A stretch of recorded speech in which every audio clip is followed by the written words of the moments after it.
na hinugan po tayo ng lakatan, mga ka-agri. 4 na puno yung mahinog, pati yung isa. Ano ba yung dahilan bakit ba tayo nahinugan ng lakatan? Mga ka-agri, 15 na buwig po itong ating hinarvest ngayong araw, at sa hindi po natin inaasahan na hinog po sa puno dahil po sa na fake po tayo ng panahon. Kasi ng last week pa sana ito eh.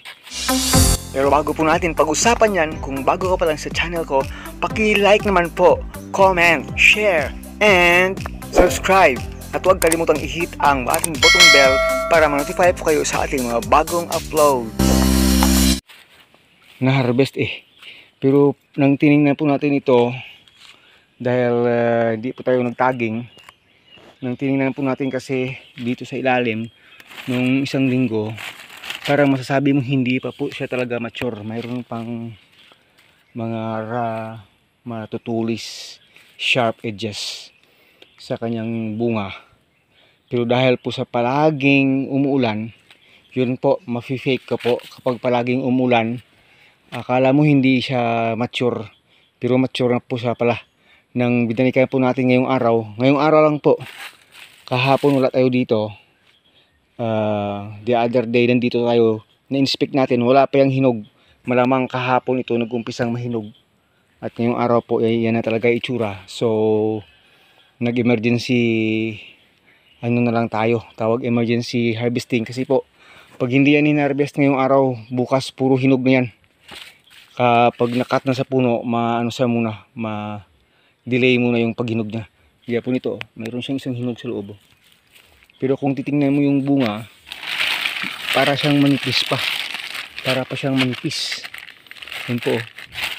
Kaya sabi ko yung last week, hindi ko muna harbisin kasi parang napakanipis pa. Pero yun pala ay mature na talaga.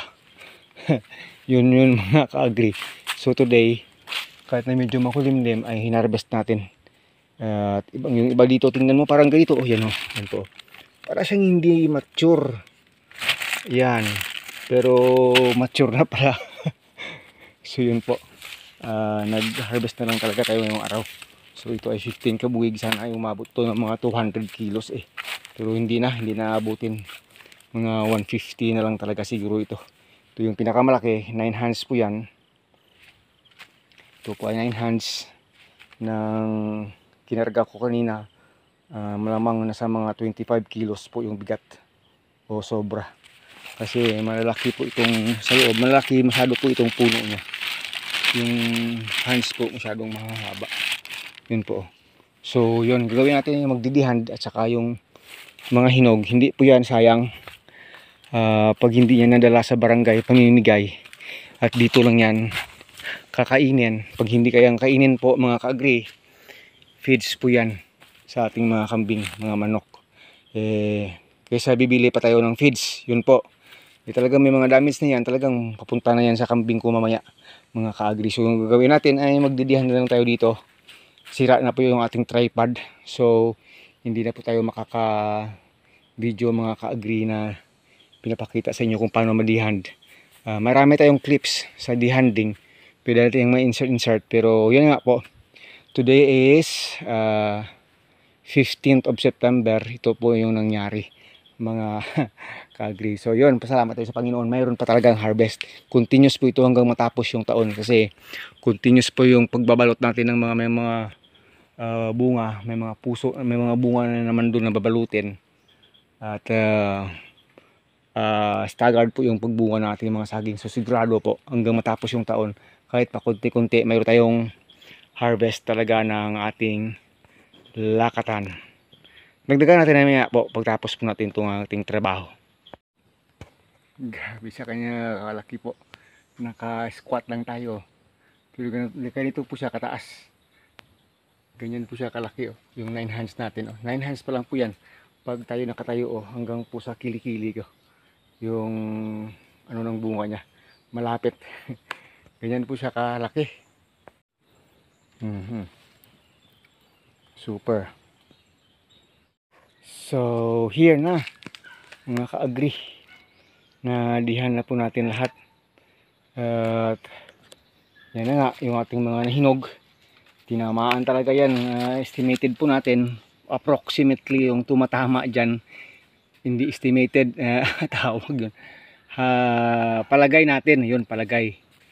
Yung kumakain dyan, pwedeng bats, pwedeng ibon, pwedeng daga yung umatake sa mga hinog na nating mga saging, mga langga. Kahit may plastic, basta nahinog, tinatamaan po talaga ng ganung mga hayop pag nahinog na. So yun, pinapatagas na lang muna natin yung kanilang katas para naman po ay hindi na maging mancha. At for a while po mula ngayon ay magbabaging na po tayo niyan. Hindi baging, tawag dun,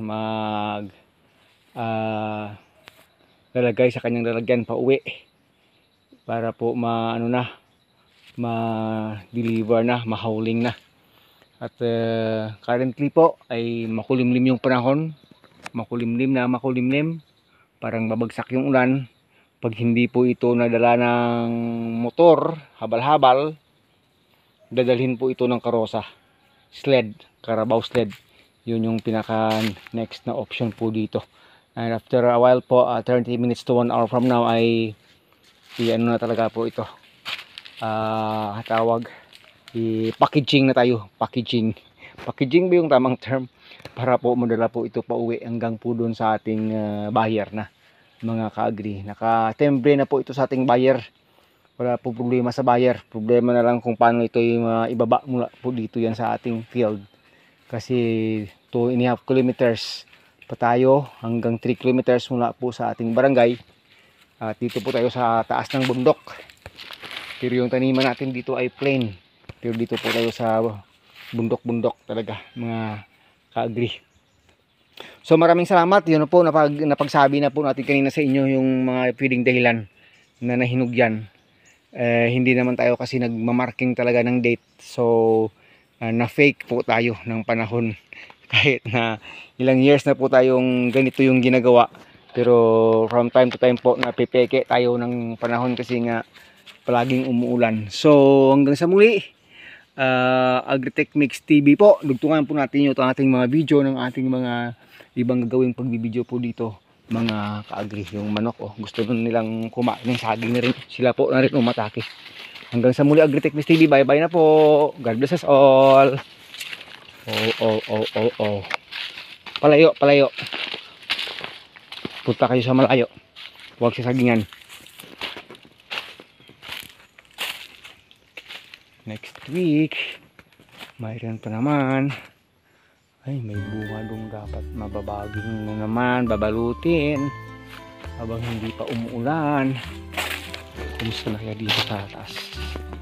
Maganda, dami ng damo dito sa una tinaniman natin. Go away, chickens.